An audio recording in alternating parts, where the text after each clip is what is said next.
Dude, take us away and educate us about excellent analytics, please, because this is a topic that comes up a lot in Agency Savvy. I ran a workshop on this about 10 years ago, and I know I'm not keeping completely up to date. So I am very, very much looking forward to this. I can tell you that is a full-time job, man. Keeping up to date with what's going on with all these different tools and with Google's going on with Google Analytics. Maybe we can talk a little bit about that in the Q&A as to kind of what the future of analytics is looking like. I think it's yes for everybody.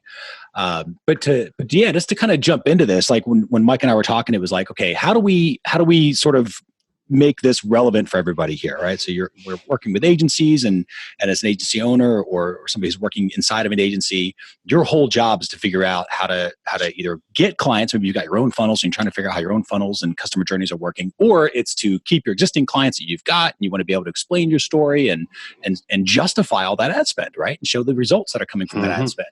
And that's the worst thing in the world, is to hear like, oh, we spent $100,000 in AdWords and we got nothing. And you're like, you got something. It's just hard to prove, right?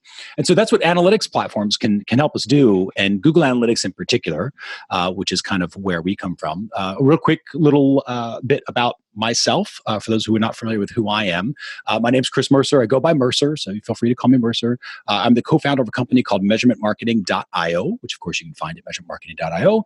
And our main thing is training. So we're helping marketers, marketing teams, and agencies figure out how to know the numbers and grow the numbers, primarily by taking advantage of tools like Google Analytics, like Google Tag Manager, like Google Data Studio. These are all free tools out there. Facebook Analytics is another one. All these free tools that are out there, but they are massive platforms, incredibly hard to learn everything about. And the companies that produce them, which are amazing products, but they don't make really great user manuals for when they make them very general, right? So it's like, well, I don't really know how to make this useful for me. So that's sort of what we do, is we sort of make hopefully these platforms a little bit more accessible. So we'll talk about that obviously as we go through this. Now, in part for that, and to kind of prep for that, I want to talk a bit about what we call the measurement marketing framework, because this is how these tools fit in. This is how this training is going to fit in. So it'll be a great overview and some details about what analytics can do, so you're at least aware of the different things that you should be using this platform for. But they fit in this framework. There's really 5 steps. First is planning, which we're going to come back to. We're going to talk about this. But it's the idea of, okay, what questions do I want to ask? Right? What information will I need? What actions am I going to take? All that sort of stuff. Then once you have all of that, then you do the build out, where you're using Tag Manager to fire the pixels at the right points, to make sure the conversions are reporting properly for the right ad platforms. Then the reporting, which you can use tools like Google Data Studio, which integrates with Google Ads, all right? Obviously with analytics, with spreadsheets, with Facebook ads, everything else. Then you can start to benchmark. And when you have that, you can begin to forecast, which is, okay, now we kind of have an understanding of how the marketing is supposed to work. So instead of always marketing backward and trying to dig around and figure out kind of what do we do, right? You start saying, here's what's going to happen. And then you measure against that, and that's what will tell you where to optimize, which is what everybody's trying to do all the time. They're always like, what actions do I take? I don't know if I should adjust the headline or the offer or just scrap the whole thing. Your numbers will tell you that. They want to tell you that, but you got to use them in a certain way. So in a framework like this is sort of how we teach it. We found it to be one of the more successful ways to actually go about using this. All right. So with that, let's go ahead and move in. We're going to first ask you to take a moment just to think about, because I think whenever I do any sort of speaking on stage or trainings like this that are online, the hard part isn't for me, because I do this all the time. Right? You can shake me awake at 2 a.m. and ask me a question about how to set a goal, and I can give you an answer. Like, I do this constantly. So it's not the hard part for me to talk about it. The hard part is where you are thinking, okay, what am I going to get out of this? Right? Because you've got to make this a win for you.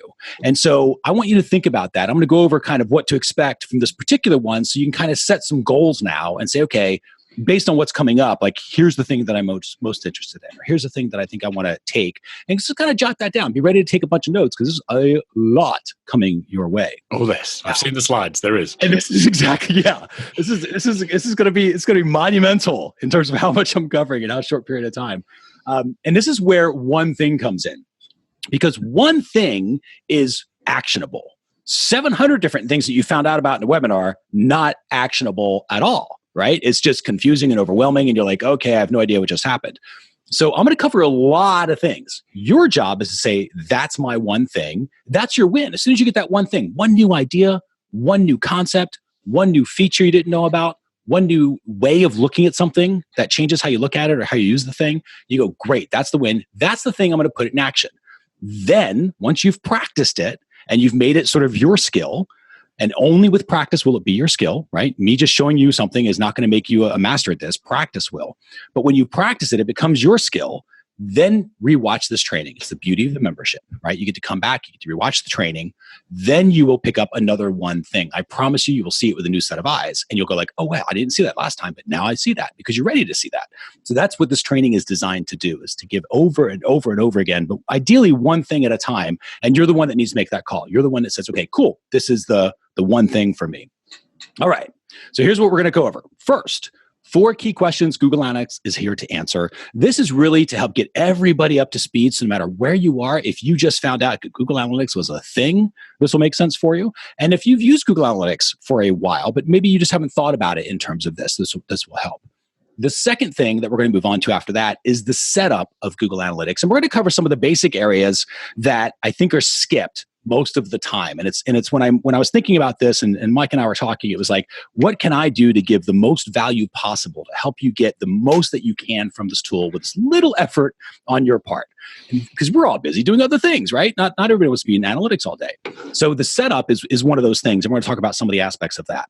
Then it'll go into traffic. And this is starting to become where you're going to see some story stuff coming through. Because in my view, and I think in yours too, you have this inert belief that Google Analytics wants to tell you a story, but you get in there and you just can't read it and you can't figure it out. And then you feel bad because you're like, I'm just not a numbers person. And that is not at all the case. Sometimes it's just that there isn't a story that's easily readable. And so if you set things up properly, the story becomes easily readable and you can start to understand things like your traffic story and your results story. And we're going to talk about both of those. Then we're going to talk about attribution, which of course is the holy grail, right? As everyone's trying to prove results, traffic sources. We're going to talk some different ways that you can handle that. And then we'll move into some Q&A. So we can go over some questions and answers that you have as well.